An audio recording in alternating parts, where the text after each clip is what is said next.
Bismillahirrahmanirrahim. Assalamualaikum warahmatullahi wabarakatuh.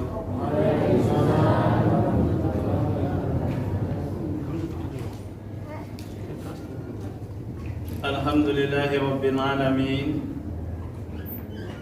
allazi an'ama alaina bi ni'matil iman wal islam. Asyhadu an la ilaha illallah wahdahu la syarika lah. Asyhadu anna sayyidana wa nabiyyana Muhammadan abduhu wa rasuluh. Sallallahu alaihi wasallam la nabiyya ba'da. Qala Allah ta'ala fil Qur'anil Karim. A'udzu billahi minasy syaithanir rajim. Bismillahirrahmanirrahim. Ara'aita alladhi yukazzibu bid-din fadzalika alladhi yad'u'ul yatim wa la yahuddu 'ala ta'amil miskin fawailul lil musallin alladzina hum an salatihim sahun alladzina hum yura'un wa yamna'una al-ma'un. Sadaqallahu alazim. Bapak-bapak dan ibu-ibu, orang tua kita, pengurus masjid kita, bapak dan ibu kaum muslimin jamaah salat tarawih yang dimuliakan oleh Allah Subhanahu wa taala, serta anak-anak kita yang hadir mereka bersama kita sampai di malam yang ke-21 Ramadan 1442 Hijriah pada malam hari ini. Bersyukur kita kepada Allah, alhamdulillahirabbil alamin, sampai malam hari ini, malam yang ke-21 Ramadan, malam ganjil. Kata Rasul, Lailatul Qadar itu sering timbulnya dan sering munculnya di malam-malam ganjil di akhir-akhir Ramadan.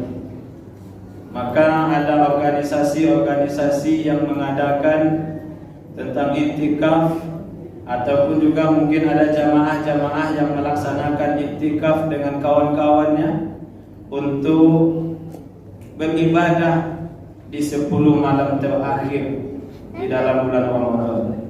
Mudah-mudahan kita semuanya Bapak dan Ibu jamaah dimuliakan oleh Allah Subhanahu wa taala, termasuk sebagai hamba-hamba Allah yang insyaallah kita mendapatkan malam qadar itu insyaallah. Amin ya rabbal alamin. Salawat beserta salam kita doakan kepada Allah Subhanahu wa taala, semoga disampaikan buat Allah junjungan Rasulullah kita Nabiyuna Muhammad sallallahu alaihi wasallam. Allahumma shalli ala sayyidina Muhammad wa ala ali sayyidina Muhammad. Bapak dan Ibu kaum muslimin jamaah yang dimuliakan oleh Allah Subhanahu wa taala, pengurus PM2 Kecamatan Mandau malam hari ini mengambil tema yaitu menyantuni anak yatim. Judul yang diberikan oleh PM2 adalah menyantuni anak yatim. Anak yatim Bapak dan Ibu adalah anak yang ditinggalkan oleh ayahnya, maka dia bernama yatim. Di dalam ajaran agama Islam yang disantuni itu adalah hanya anak yatim. Maka Rasul menyampaikan orang yang menyantuni anak yatim seperti 2 jari ini dengan aku, kata Rasul di yaumul qiyamah, yang disampaikan oleh dalam hadis riwayat Bukhari dan At-Tirmizi, hadis yang sahih 4892, bahwa orang yang menyantuni anak yatim seperti 2 jari ini dengan aku, kata Rasul di yaumul qiyamah. Bapak dan Ibu jamaah dimuliakan oleh Allah Subhanahu wa taala, kenapa mesti anak yatim yang disantuni? Kenapa tidak anak piatu? Anak piatu itu istilah di dalam Indonesia, di dalam negara kita. Karena yang wajib mencari nafkah dalam rumah tangga itu adalah suami. Maka tatkala suaminya meninggal, maka anaknya menjadi anak yatim, tak ada lagi orang yang memberikan nafkah untuknya. Sedangkan kalau anak piatu yang meninggal ibunya, itu tidak jadi masalah. Kenapa? Karena ayahnya yang memberikan nafkah, yang wajib menafkahi anaknya masih hidup. Tetapi ada di kalangan di suatu rumah ibadah, di masjid dan di musala, yang juga memberikan santunan untuk anak yatim, dan juga ada yang memberikan santunan untuk anak piatu. Tergantung kepada kesepakatan di suatu masjid dan di musala bersama pengurus dan jamaahnya. Tetapi agama menyampaikan yang menyantuni itu adalah, yang disantuni itu adalah anak-anak yatim. Karena apa? Karena ayahnya yang mencarikan nafkah untuknya, yang memberikan belanja, yang memberikan pakaian sekolah untuknya, itu yang sudah kembali kepada Allah Subhanahu wa taala. Maka sampai Rasul menyampaikan di dalam kitab Sahihul Bukhari bahwa orang yang menyantuni anak yatim seperti dua buah jari dengan aku, kata Rasul, di yaumul qiyamah. Bapak dan Ibu jemaah dimuliakan oleh Allah Subhanahu wa taala.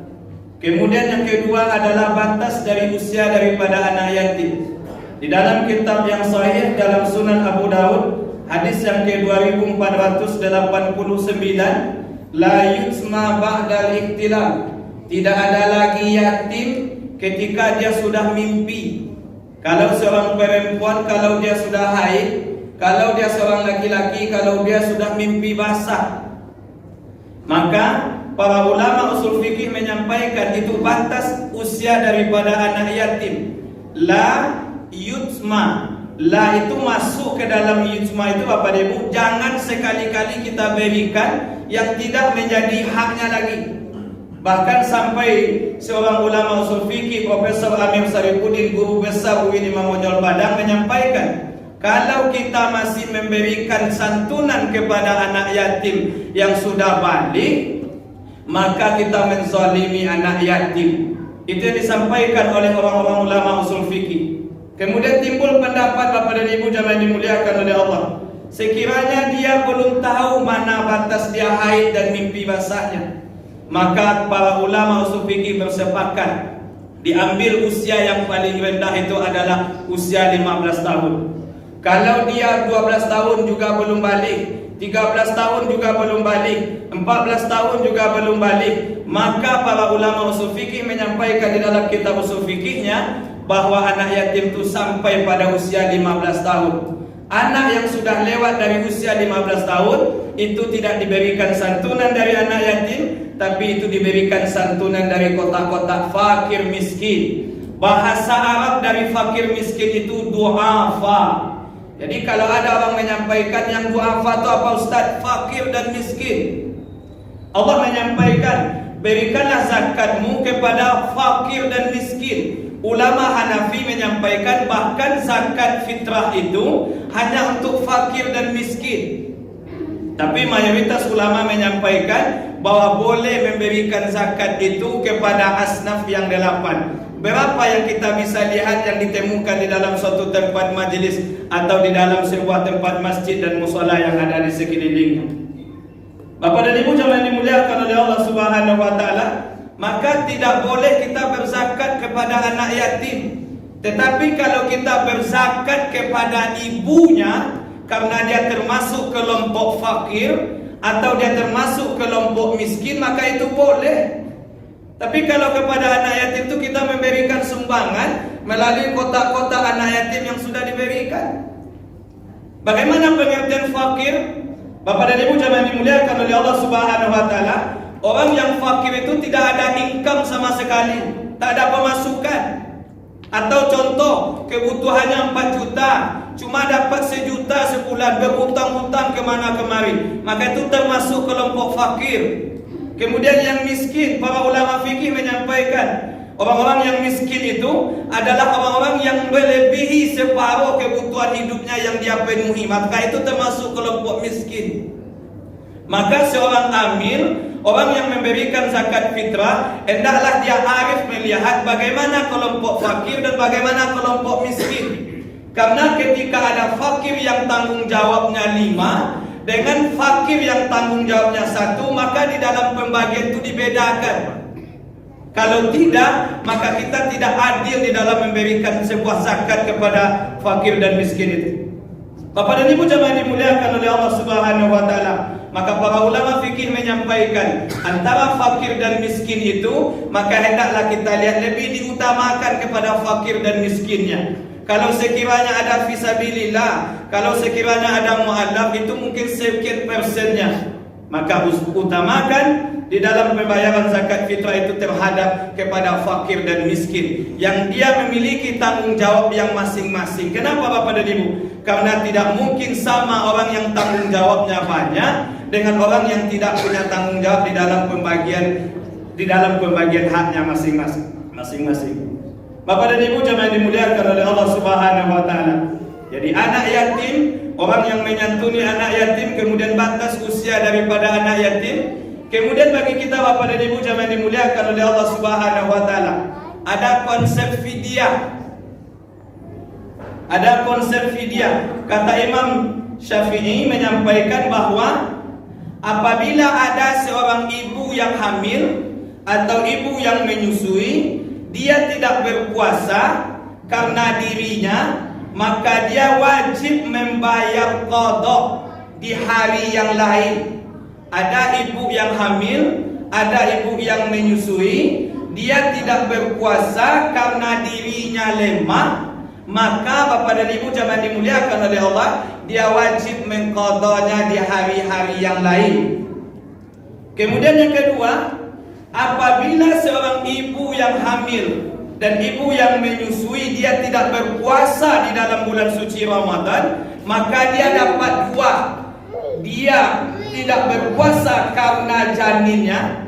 Kata dokter, ibu tidak boleh puasa ya, karena nanti ketika ibu berpuasa nanti takut khawatir dengan janinnya. Maka ibu yang seperti itu dia mendapatkan dua yang mesti dia laksanakan. Dia wajib qadha di hari-hari setelah bulan puasa. Kemudian yang kedua, dia wajib membayar fidyah. Ini kalangan tiga imam Maliki, Hambali dan Hanafi bersepakat tentang pembayaran fidyah seperti itu.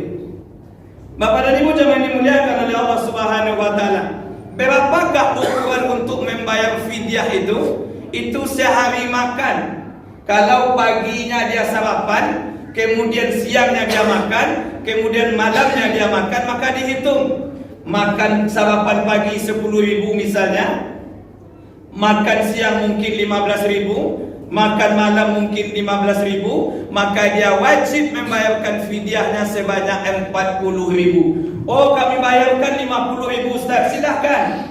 Lebih baik banyak, lebih bagus. Jangan kita hitung-hitungan dengan Allah Subhanahu wa taala. Kalau kita hitung-hitungan dengan Allah, contoh zakat fitrah kita mungkin dengan beras 14.000, kita bayar yang 15.000. Lebih dari yang 14.000 itu yang 1.000 tadi kata Rasul termasuk sedekah. Maka jangan kita hitung-hitungan dengan Allah. Sehingga Ustaz Abdul Somad dalam ceramahnya beliau menyampaikan, kalau kita hitung-hitungan dengan Allah, beko dia giah lo nyamuk saparo. Dia giah ngok saparo, asaparo, mangok saparo indah. Jadi jangan kalau dalam takaran kita berhitung-hitungan dengan Allah Subhanahu wa taala. Bapak dan Ibu jemaah dimuliakan oleh Allah Subhanahu wa taala. Maka itu tentang membayar fidyah. Kemudian ada orang tua yang sakit, yang tak mampu lagi dia untuk berpuasa, maka dia boleh membayar fidyah dan dia tidak wajib untuk mengqadhanya. Kenapa? Karena dirinya tak mampu lagi untuk berpuasa, karena mungkin sakit asam lambung, mungkin sakit mah akut dan segala macam yang menyebabkan dia tidak mampu untuk berpuasa. Maka ulama usul fikih menyampaikan cukup dia membayar fidyah saja. Kapan dibayarkan fidyah itu Ustaz? Lebih baik mungkin di dalam bulan suci Ramadan, silakan. Tapi setelah di luar bulan Ramadan juga boleh. Bagaimana cara membayar fidyahnya? Boleh kita undang orang makan ke rumah kita setelah Ramadan. Berapa hari kita? 30 hari kita tidak berpuasa. Kita undang 30 orang fakir dan miskin ke rumah kita. Kita siapkan makan paginya, sarapan paginya, kita siapkan makan siangnya, kita siapkan makan malamnya.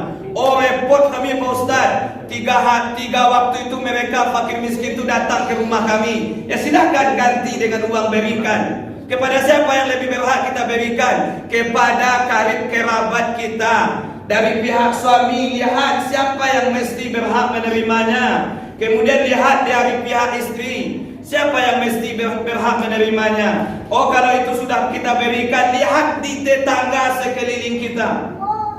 Jangan sampai kita yang mungkin membayar fidyah atau membayar zakat, tapi kita berikan ke kampung, padahal di tetangga kita, di sekeliling kita ada yang kelaparan. Tidak beriman seseorang, orang yang di sekelilingnya dia tidur dengan perut yang lapar, ternyata dia tidur dengan perut yang kenyang. Sampai nilai iman jadi taruhannya Bapak dan Ibu, jamaah yang dimuliakan oleh Allah Subhanahu wa taala. Oh, jadi sekali kepada keluarga, sekali kepada tetangga, sekali mungkin ada lembaga di Duri ini namanya Lembaga Nazir Wakaf atau unit pengumpul zakat UPZ dan segala macam. Oh, sekali mungkin ke jamaah masjid kita yang ada di sekeliling kita, kita bagi porsinya. Begitu juga kita berkurban.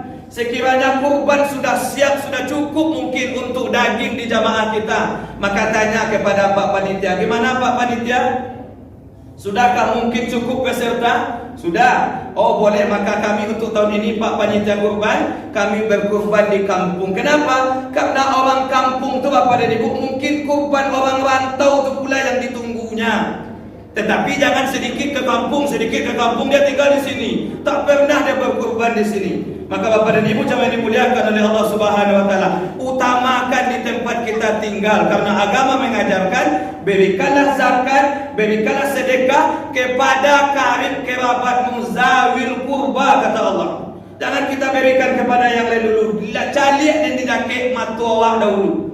Ini kadang-kadang ada pula dia dengan pihak suaminya, dengan pihak istrinya. Sekali ke pihak suaminya, sekali ke pihak istrinya. Jangan ke pihak laki aja, beko cemburu bini. Maka berikan juga kepada pihak istrinya. Ini untuk apa? Untuk menjaga rasa kita karena ada pernikahan antara keluarga kita dengan keluarga istri kita. Ini mesti kita sampaikan. Inilah yang namanya rasa di dalam kita menyampaikan dan melaksanakan sebuah amal ibadah kepada Allah Subhanahu wa taala. Kemudian ada orang tua yang musafir. Bapak dan Ibu jamaah dimuliakan oleh Allah Subhanahu wa taala. Dia tidak berpuasa tapi dia sehat. Contoh, ada orang yang badannya besar tapi kerjanya mengangkat pekerjaan yang berat. Dia boleh tidak berpuasa, tetapi nanti ketika di luar bulan Ramadan dia wajib untuk mengqadanya. Kenapa Bapak dan Ibu jamaah dimuliakan oleh Allah? Karena dia sehat. Bapak dan Ibu jamaah dimuliakan oleh Allah Subhanahu wa taala. Kemudian ada orang tua yang meninggal dunia, dia dalam perjalanan, tinggal puasanya 5 hari. Bapak dan Ibu jamaah dimuliakan oleh Allah, tinggal puasanya 5 hari, kemudian dia meninggal dunia. Maka puasanya yang tinggal tadi, Bapak dan Ibu jamaah dimuliakan oleh Allah, siapa yang meninggal kemudian dia punya hutang puasa, maka walinya yang menggantikan puasanya. Itu agama mengajarkan. Siapa walinya? Anaknya. Ayahnya meninggal, tinggal puasa 10 hari. Yang 10 hari yang lepas ini beliau dalam perjalanan misalnya ke Sumbar. Bapak dan Ibu jamaah dimuliakan oleh Allah, kemudian sampai di Sumbar meninggal dunia. Selama 10 hari yang tinggal, kata Rasul dalam hadis yang sahih disampaikan, siapa yang meninggal dan dia punya hutang puasa, maka walinya lah yang menggantikan puasa orang tuanya yang meninggal dunia tadi. Kemudian Bapak dan Ibu, kalau orang tua renta yang tak sanggup lagi untuk berpuasa, maka cukup dibayarkan fidyahnya. Kemudian bagaimana takaran dari zakat fitrah? Ini yang sering di akhir-akhir Ramadan ini Bapak dan Ibu. Kementerian Agama melalui Komisi Fatwa Majelis Ulama berijtihad dan sudah ditetapkan di negara kita zakat fitrah itu 2,5. Tetapi kalangan ulama fikih menyampaikan di antaranya Imam Syafi'i, berzakat fitrah itu 1 sok. Bertanya ada teman 1 sak itu 50, Ustaz, itu 1 sok tu, 1 sak semen namanya. 1 sok itu artinya 4 mud. 1 mud itu 7 on setengah. Kalau 4 mud, maka zakat fitrah itu 3 kilo. Ini yang disampaikan, silakan dilihat YouTube-nya Ustaz Abdul Somad, di mana beliau ceramah, beliau sampaikan. Ustaz Adi Hidayat, Buya Yahya juga menyampaikan. Oh, kami pakai yang Kementerian Agama, Ustaz, silakan 2,5. Oh, kami pakai mungkin yang pendapat yang disampaikan oleh ulama-ulama kita, itu 3 kilo, silakan. Boleh dengan pakai uang. Imam Hanafi membolehkan. Kalau Syafi'i, Maliki, Hambali adalah dengan makanan pokok. Apa makanan pokok kita di Indonesia? Kalau kita mungkin makan nasi, maka dengan beras. Kalau orang tu makan gandum, maka makanan pokok dia tu berzakat tu dengan gandumnya. Itu kalangan ulama berpendapat seperti itu. Bapak dan Ibu jemaah dimuliakan oleh Allah Subhanahu wa taala, kalau kita ingin 2,5 atau mungkin ingin 2,8 atau mungkin 3 kilo, maka kita takarkan. Tetapi Bapak dan Ibu jemaah dimuliakan oleh Allah, kalangan ulama, jumhur ulama fikih menyampaikan bahwa zakat fitrah itu adalah dengan makanan pokoknya. Tetapi kalau mereka mungkin lebih dengan uang, ya silahkan. Itu pendapat yang disampaikan oleh Imam Abu Hanifah. Bapak dan Ibu jemaah dimuliakan oleh Allah Subhanahu wa taala. Karena fikih ini konsepnya bermacam. Yang saya pahami Bapak dan Ibu, yang saya ceramahkan di mana saya ceramah di Mandau ini yang saya pahami, yang saya sampaikan. Kalau ada mungkin guru-guru kita yang lain berbeda, yang mungkin karena saya belum membaca buku yang beliau baca tersebut. Jadi jangan sampai kita membandingkan seorang ustaz ini dengan ustaz yang ini. Wah, ini ustaz ini sama dengan kita, ini ustaz ini tidak sama dengan kita, besok jangan diundang lagi. Jangan.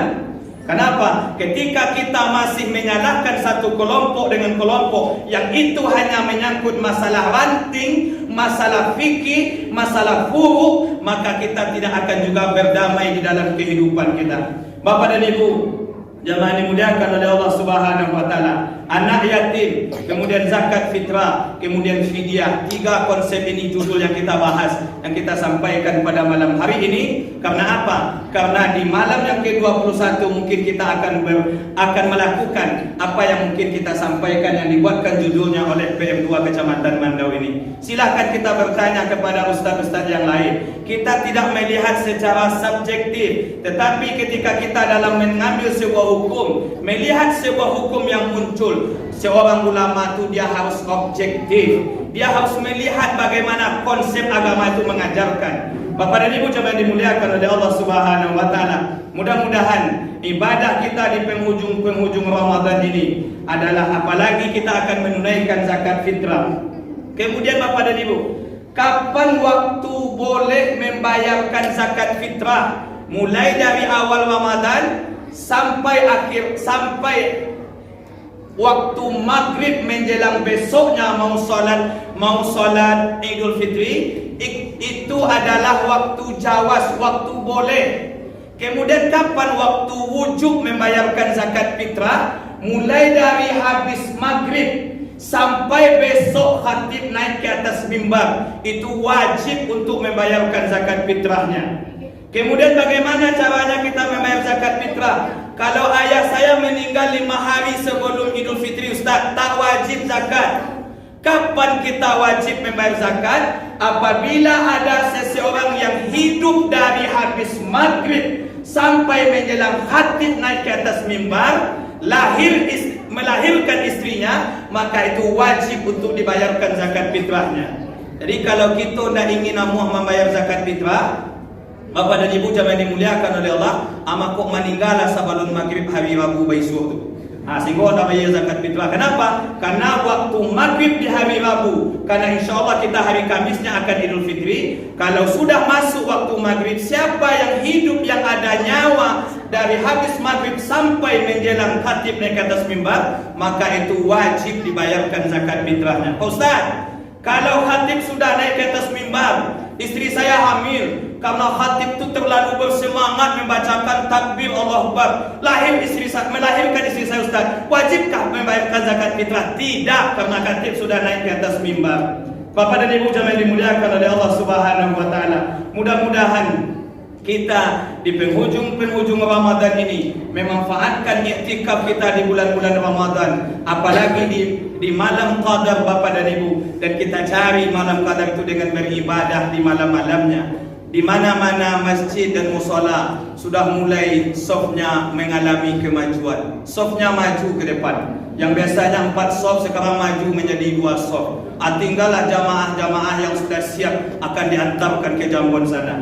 Bapak dan Ibu jamaah dimuliakan oleh Allah, yang ada di dalam pikiran jamaah bahwa di Tanjung Bali itu diambil oleh pemerintah ini. Itu saya ada pikirannya, sehingga ada yang tujuan awal untuk pulang kampung. Bapak dan Ibu jamaah dimuliakan oleh Allah Subhanahu wa taala, Idul Fitri akan ada artinya kalau selesai Ramadan kita sama-sama membersihkan hatinya, membersihkan hati kita. Tadi saya ceramah menjelang sholat zuhur di Masjid An-Nafi Kayangan di kompleks PTN itu. Saya sampaikan Idul Fitri akan punya nilai dan makna kalau selesai Ramadan hati kita bersih. Indah ado sakit hati wah jo kawan ledo. Tapi kalau masih ado yo sakit hati wah jo kawan Bapak Ibu, Ramadan yang 30 hari dan 30 malam takkan punya arti bagi kita. Maka mari kita bersihkan hati kita. Ko ado di antara awak mungkin yang dah enak, silahkan kita serahkan semuanya sama Allah. Untuk apa mungkin kita sujud, tetapi hati kita juga masih belum kita bersihkan di hadapan Allah Subhanahu wa taala. Terutama dengan siapa? Dengan suami kita, dengan istri kita, dengan besan kita, dengan anak-anak kita, dengan tetangga-tetangga, bahkan dengan jemaah di tempat kita tinggal. Mari kita untuk minal aidin, untuk semoga kita termasuk orang-orang yang kembali kepada fitrah, kepada kesucian kita. Karena orang yang berpuasa seperti bayi yang baru dilahirkan oleh ibunya. Bapak dan Ibu jemaah dimuliakan oleh Allah, siapa orang yang mendapatkan predikat bayi seperti yang baru dilahirkan ibunya? Kalau selama Ramadan dia berpuasa, kemudian dia dirikan malam-malam Ramadan, kemudian di 1 Syawal hatinya sudah dibersihkan Allah, dia sudah mendapatkan ibkun minan nar. 21 sampai akhir Ramadan masa ibkun minan nar. Orang itulah seperti bayi yang baru dilahirkan ibunya, bersih. Itu makanya Bapak dan Ibu, anak bayi itu bila pun kita sayang, kita cium pipinya enak. Lain namanya sinta lalu kita sayang pipi anak waktu cucu enak. Kenapa? Karena hatinya bersih. Tapi cukulah kalau nenek-nenek dicium. Kenapa? Karena hatinya kadang-kadang sudah kumuh. Macam lihat kawan berbaju baru hatinya sakit jo. Macam lihat kawan berjilbab baru mukenanya sutra 1.500.000 balinya. Apa pegangnya dari tapak bang di mana pipiti sia nunggu. Apa hati waktu coba bersih hati ledo. Untuk ayo kamu tadi kalau hati kau belum kita bersihkan Bapak Ibu. Makanya di mana kita selalu sampaikan, mari kita jaga hati kita ini. Mudah-mudahan Ramadan tahun ini akan menjadikan kita orang-orang yang bersih hati kita. Kullu mauludin yuladu alal fitrah, seperti bayi yang baru dilahirkan oleh ibunya. Mudah-mudahan kita menjadikan orang-orang yang diberikan ampunan oleh Allah Subhanahu wa taala dan mendapatkan predikat la'allakum tattaqun. Amin ya rabbal alamin. Wabillahi taufiq wal hidayah. Assalamualaikum warahmatullahi wabarakatuh.